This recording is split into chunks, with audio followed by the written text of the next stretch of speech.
చలో హైదరాబాద్ ప్రోగ్రాము మా Telangana medical and sales representatives union రాష్ట్ర కమిటీ పిలుపు మేరకు ఈరోజు ప్రోగ్రాం అనేది నిర్వహిస్తూ ఉన్నాము. మేము కోరేది ఏంటంటే ఈరోజు లేబర్ కోడ్స్ వల్ల మా హక్కులు ఏవైతే ఉన్నాయో మొత్తం కూడా హరింపే తగ్గట్టుగా ఈరోజు లేబర్ కోడ్స్లో అట్లాగే రాష్ట్రం ప్రవేశపెట్టినటువంటి రూల్స్లో కూడా చాలా క్లియర్గా ఉన్నాయి. మా డిమాండ్స్ ఈరోజు సేల్స్ ప్రమోషన్ ఎంప్లాయీస్కి సంబంధించినటువంటి ఏవైతే హక్కులు ఉన్నాయో ఆ హక్కులని అదే విధంగా ఉండాలి ఎస్పీ యాక్ట్ 1976 ప్రకారము అని చెప్పేసి ప్రథమమైనటువంటి డిమాండ్. రెండో డిమాండ్గా ఈరోజు చట్టబద్ధమైనటువంటి పని విధానాలని మెడికల్ రిప్రజెంటేటివ్స్ కల్పించాలనేసి.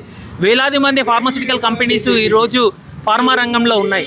ఒక్కొక్క కంపెనీ ఒక్కొక్క రకంగా ఈరోజు మెడికల్ రిప్రజెంటేటివ్స్ని సేల్స్ రకంగా కానీ వర్క్ రకంగా కానీ హరాస్ చేయడం అనేది జరుగుతూ ఉంది. కాబట్టి ప్రభుత్వాలు చట్టబద్ధమైనటువంటి పని విధానాలు తీసుకురావాలని చెప్పేసి రెండో డిమాండ్. మూడో డిమాండ్ కింద ఈరోజు కేంద్ర ప్రభుత్వం ఒక నోటిఫికేషన్ తీసుకొని వచ్చింది, సెంట్రల్ గవర్నమెంట్ హాస్పిటల్స్లో మెడికల్ రిప్రజెంటేటివ్స్ అలౌడ్ లేదని చెప్పేసి. ఈ సెంట్రల్ గవర్నమెంట్ హాస్పిటల్స్లే కాదు ఎక్కడైనా కానీ మెడికల్ రిప్రజెంటేటివ్ పనిచేసుకునేటువంటి స్వేచ్ఛ కల్పించాలి. అది కాన్స్టిట్యూషన్ ఇచ్చినటువంటి రైట్ టు వర్క్ అని చెప్పేసి ఏ కార్మికునికైనా.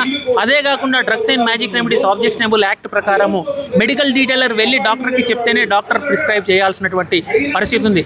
కాబట్టి ఈ మూడు డిమాండ్ల మీద మేము ఈరోజు చలో హైదరాబాద్ నిర్వహించడం అనేది జరిగింది. రాష్ట్రంలో ఉన్నటువంటి మెడికల్ అండ్ సేల్స్ రిప్రజెంటేటివ్స్ వేలాదిగా ఇక్కడికి చేరుకొని వాళ్ళ నిరసన అనేది వ్యక్తం చేస్తూ ఉన్నారు.